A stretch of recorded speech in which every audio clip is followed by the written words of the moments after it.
I'd like to welcome Azim Shariff, who is an associate professor and Canada 150 research... Full professor. Oh, yay, well done.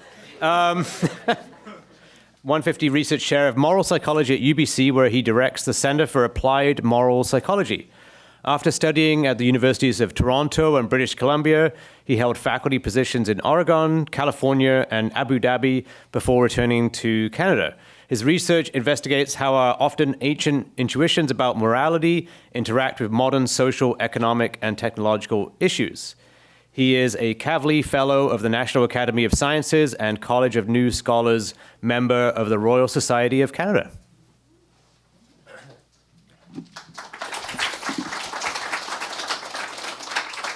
All right, thank you, everybody. And I just want to thank the organizers first. This has been such a great morning so far. All these sessions have been really great. And every speaker has had a purple jacket. I don't know if you noticed that. For HxA, I guess. I don't have a purple jacket. I don't know. Is that something everybody has? That's weird. All right, so I'm very happy to be here. I want to talk about a project that I started actually when I was doing a sabbatical at HxA's Center for Academic Pluralism in New York with Michael and with Musa. And since then, I've been going around trying to make the argument that before we start talking about what kinds of diversity we need, or how much, or through what process, we have to be more explicit about the question, why are we pursuing diversity in the first place? Or diversity for what? I'm trying to make this catch on. Every time I want to hear people hear about diversity being something that should be pursued, I want this phrase to echo in their heads. So hashtag diversity for what? Now, those of you who've been on, welcome to search committees, Musa. For those of you who've been on Canadian search committees, you may have had the same experience as me, which is that diversity ends up being the topic, which is both mandatory and taboo at the same time. So we have to talk about it. It has to be a priority. But it seems like there's some unwritten rule that we can't talk about why it's a priority. So people all seem to accept it in the abstract, but without having that conversation about the rationales for it, we come to having to make concrete decisions, and we have all these questions now, which don't make sense because we never really talked about what the rationales are. Questions like, I'm in a social psychology department or area, so we have questions like, is it better to hire a white person who studies diversity-related issues, or is it better to hire a person of color who doesn't? Or is an Asian person diverse? Is a woman diverse? What about social class? What about viewpoint diversity? And so all these people who had seemingly been on the same page about diversity now found out that they didn't really think about the same thing. So in that sense, it's like the opposite of the Indian parable about the blind man and the elephant. Instead of everybody feeling the same animal, thinking it's a different animal, everybody's feeling a different animal, but kind of thinking it's the same. And it's not as if people don't actually have rationales for why they think or don't think diversity should be pursued. It's just that they're not talking about them. They're left implicit. They're left assumed.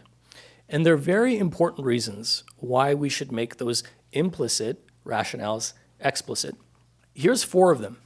So the first is a very simple one. So if people aren't recognizing what other people's motivations actually are, they're going to be confused by the policies that are suggested. If different rationales imply different policies, you're going to be confused as to why some person is arguing that we should hire this person when it doesn't match your idea of why we're pursuing diversity in the first place. People get confused. They might get suspicious of their colleagues. So aligning ourselves about the reasons we're doing something makes us better decision makers. The other one, Musa alluded to this, without articulating the actual goals behind our pursuits of diversity, we can get seduced just by or fetishizing just the idea of diversity itself for its own sake. And we might create a diverse faculty, but the actual reasons that motivated people to pursue diversity, be it increasing the breadth of research or making certain students feel more welcome, those problems can persist unaddressed, even though we've managed to achieve the ratios or the proper breakdowns that we want. A third point, this is the John Stuart Mill point, that we have to periodically revisit our principles. If we don't, those principles become superstitions, what he called dead dogmas, that we forget why it is that we were pursuing the principles in the first place. And what that does is it means that when they come under attack, we can't defend them. They've gone from not just being unquestionable to unanswerable. And so we have to periodically revisit principles like diversity to really remember institutionally, personally, why it is that those things really mattered in the first place. And then the third one, this might be the most important point. I think being more explicit about the honest aims of diversity can backstop some of this sliding distrust in academia that we've all been talking about. Diversity as a concept, as just a word, has taken on a real toxic stench in the culture war. When people on the right hear about diversity, they roll their eyes. And now, when people on the left hear about viewpoint diversity, it seems to be having a sort of an equal and opposite annoyance. It seems to be perceived as some sort of MAGA plot or something. This has been discussed a lot recently. So diversity, the word, seems to activate these sort of tribal alarm bells in our heads, but there might be more common ground if we're foregrounding the actual reasons for why we're pursuing diversity to begin with, if those are things like avoiding hiring biases or improving student outcomes. Talking about diversity itself, just that word, is like waving a red flag to our critics, but those critics are likely to be on board with those concrete principles about student outcomes or about avoiding hiring biases if they're not being talked about in the context of diversity. So it makes sense to foreground those actual reasons behind what we're doing. So I spent the time at HxA coming up with a 10-point list. This is a 10 answers to the question of diversity for what. These are common implicit or explicit reasons for why faculty diversity might be pursued. This is, I hope you could see it okay, because this is probably the most important slide in the deck. I'll leave it up here for a while. These are broken down into 5 different families here. So one is making sure we're uncovering, the first one, making sure we're uncovering the hidden merit. We don't want to lose out on diverse candidates if those candidates happen to be the best ones.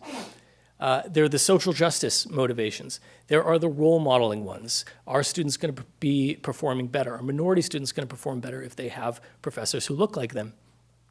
There's the heterodoxy ones, the epistemic benefits that we might get. Here, I've learned a lot from both Michael and Musa about this. And to Musa's talk, I should probably add the access to particular populations that get unlocked. That's a good one that I hadn't added.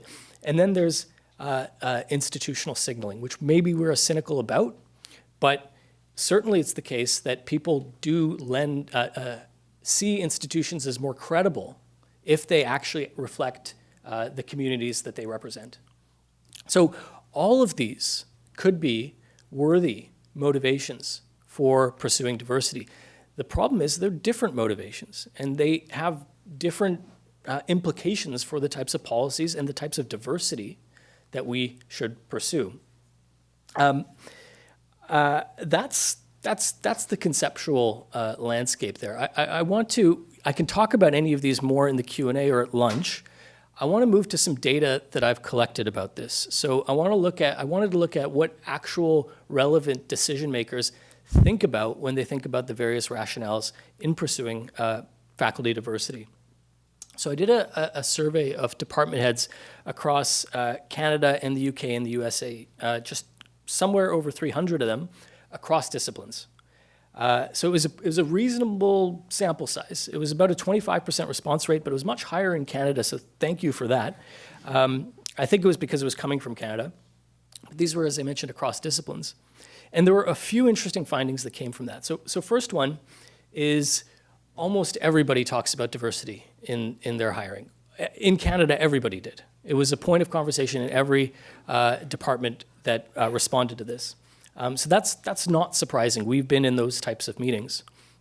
Maybe more interesting was that about half of them said that they don't really sufficiently talk about the rationales. So diversity is prioritized, but it's not justified. People don't really talk about this to the degree that they want. And this is the ranking of the endorsement of which of these particular rationales motivates them in prioritizing diversity in their faculty hiring. So you can see that pretty high up, the hidden merit ones are there. The very top one is avoiding hiring biases. Again, it's something everybody can get on board with. Nobody's disagreeing about that one.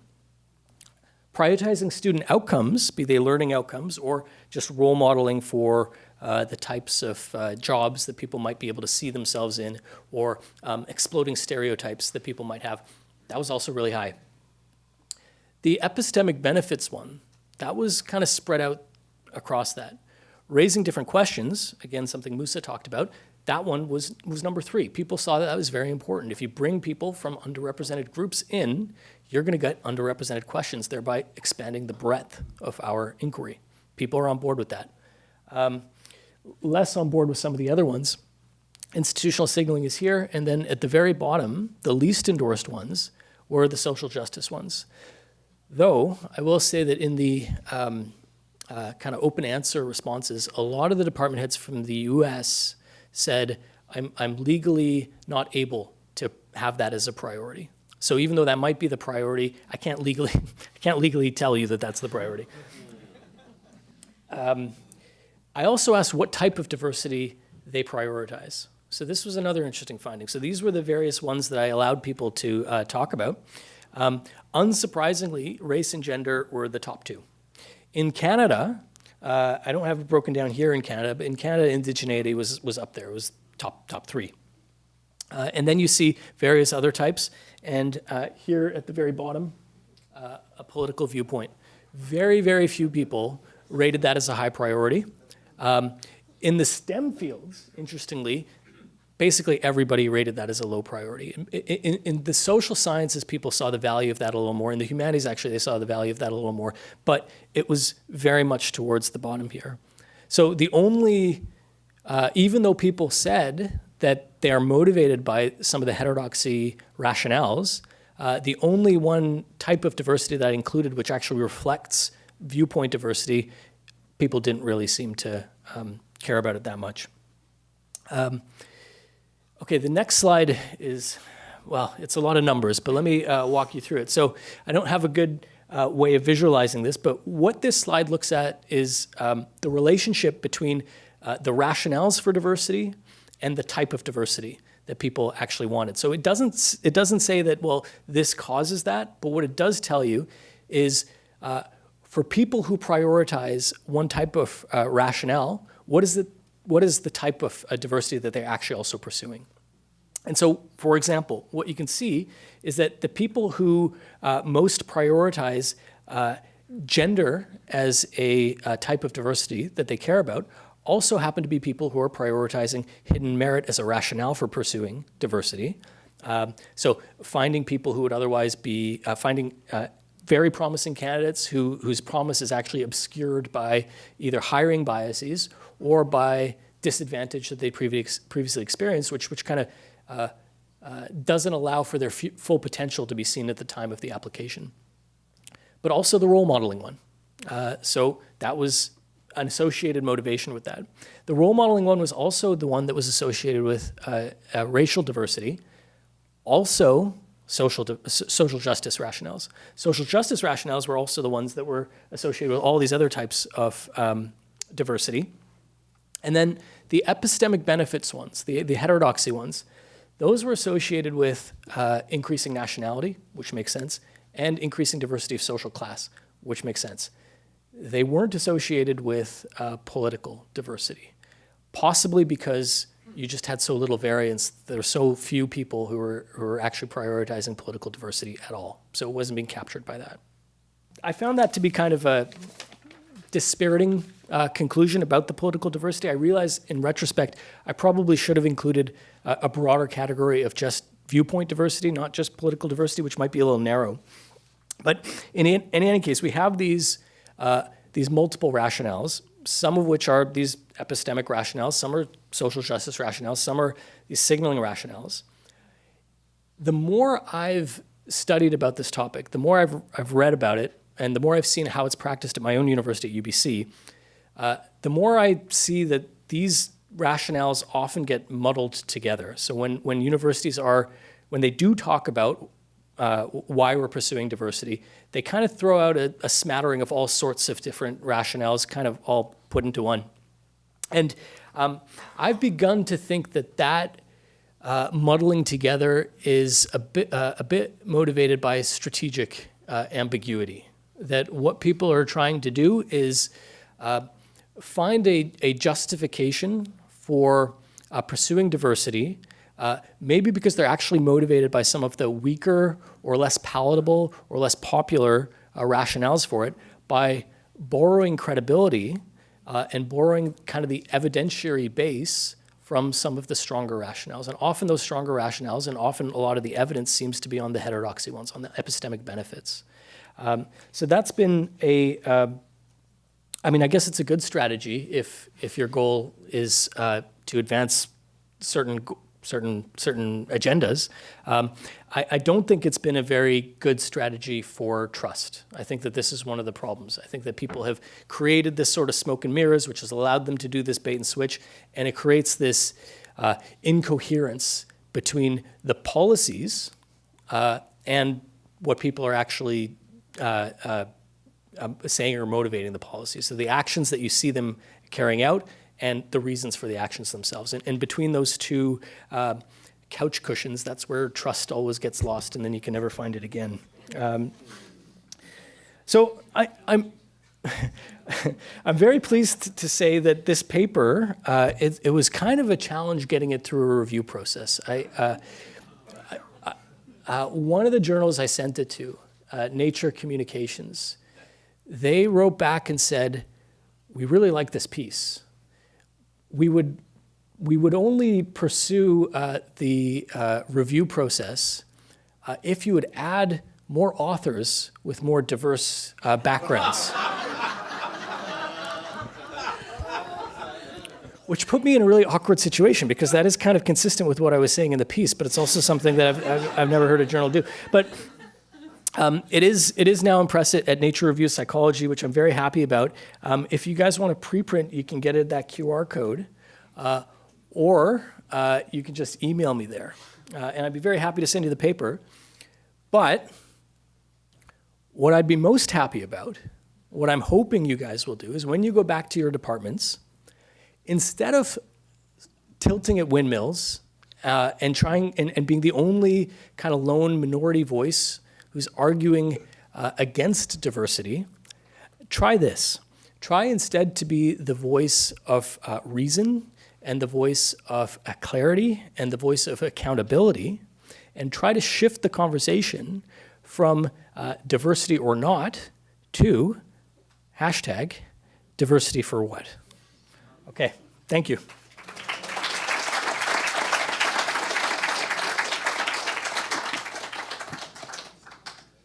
Okay, so we've got a bit of time for questions. Maybe we'll go online first.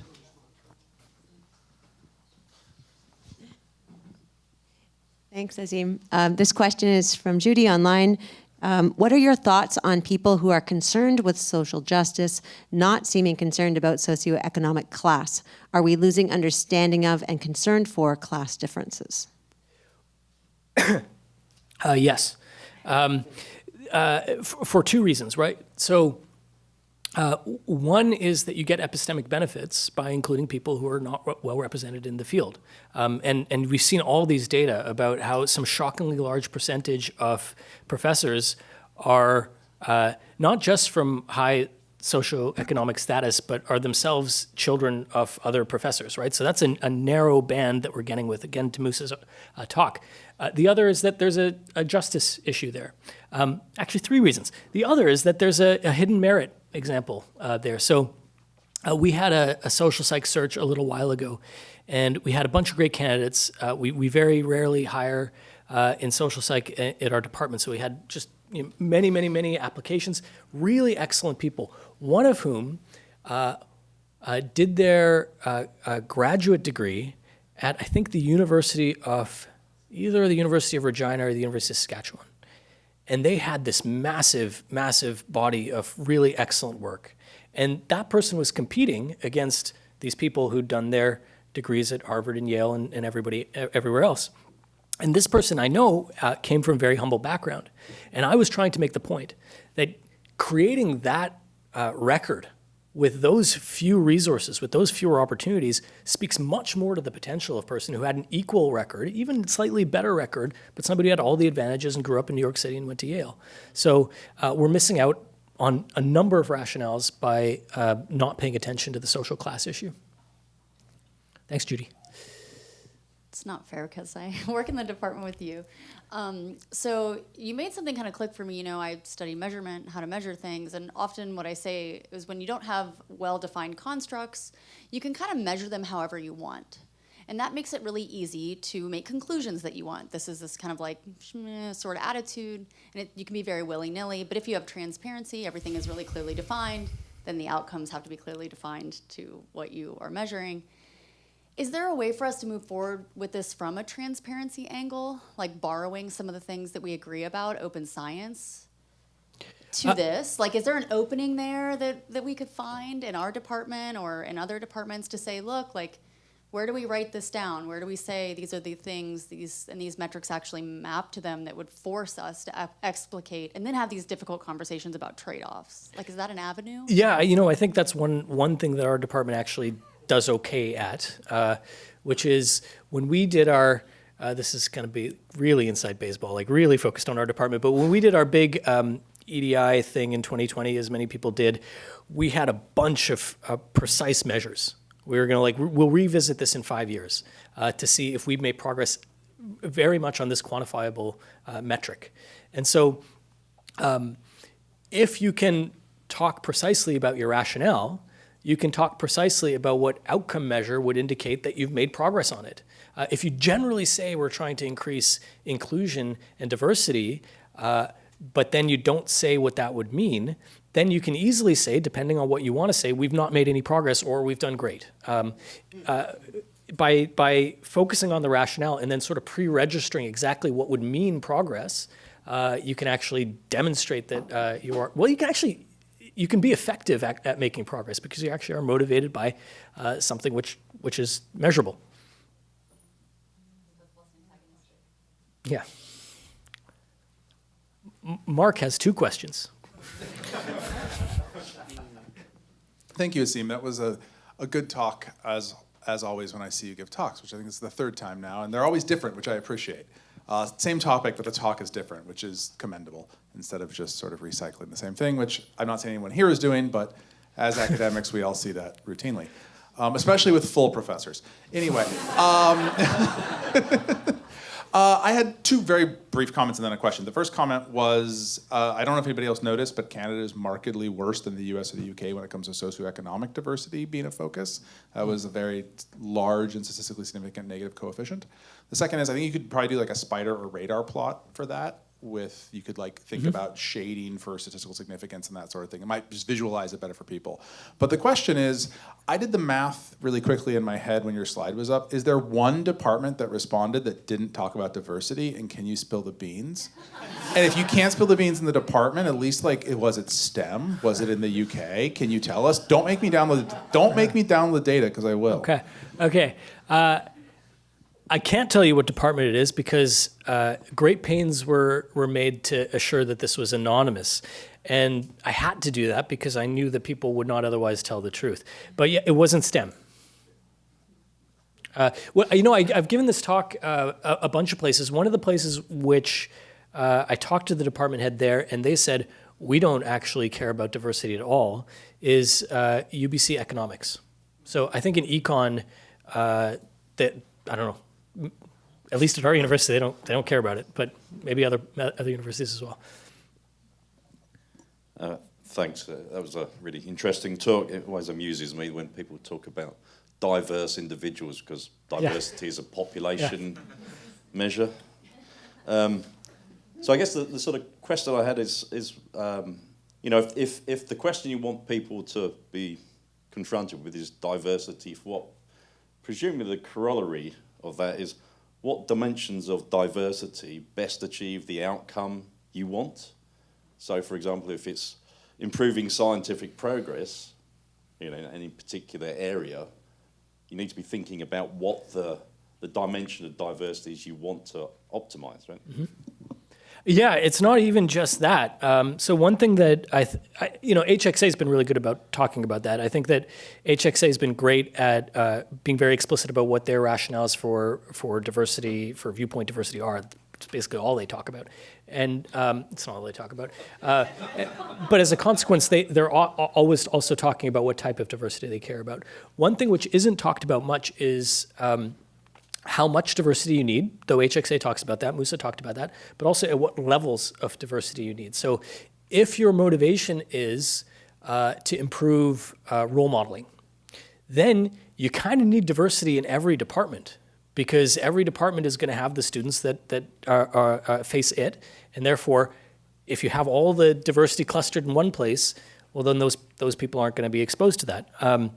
But for something like avoiding groupthink, making sure there's proper scrutiny, making sure we don't fall into a monoculture, a political monoculture, say in certain politically relevant social sciences, you don't need it to be in every department. You might not even want it to be in every department, because that can lead to maybe dysfunctional departments, but you need it at the field level. And so those decisions can only be made once you figure out what rationale you're pursuing. All these different policy implications or strategies for how to figure out diversity all are downstream of that fundamental question about rationales. The level thing is something I don't think that gets talked about enough, because we don't talk about the rationales. You talk about it in your paper? Yeah. Good. Thanks a lot. Yeah, that was very interesting. Guy Steklov here. So one place where this really comes up, and I'd love to get your thoughts on, but what I guess are now banned in most U.S. universities, diversity statements, but are still very much part of our academic world here in Canada. And they often seem to be potentially a way to get information that we're not allowed to ask about. They play a really unclear role, and curious where you think this might go if they're kept, and how we might make use of them more productively. Yeah, great question. I actually included in the survey, this is bad methodological practice, but halfway through collecting the data, I realized I should have included a question about diversity statements, so I put it in then. And interestingly, it was basically, the question was, do you require diversity statements? And then a separate question was, do you think you should require diversity statements? And it was about split 50-50 for both questions. And that was surprisingly the same across disciplines, across arts and social sciences and STEM fields. There was a question earlier, I think it was one of Mark's questions to Musa about how do we go about getting, say, more viewpoint diversity in the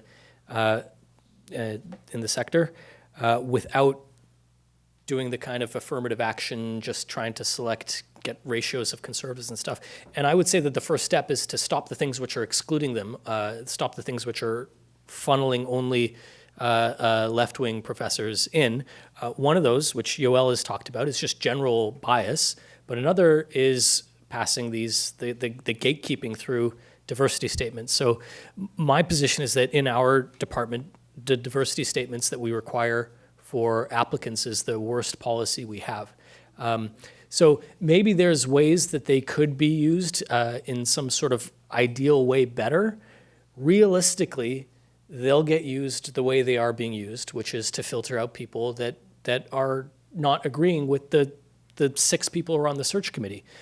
We have a natural tendency towards homophily, and so that's going to come out when we have a diversity statement, which is basically about what your political or moral positions are. That's exactly the thing that we're going to judge people on and screen people out of on the basis of. So I think that we should probably, not that we will, but we should follow the US in kind of getting rid of those.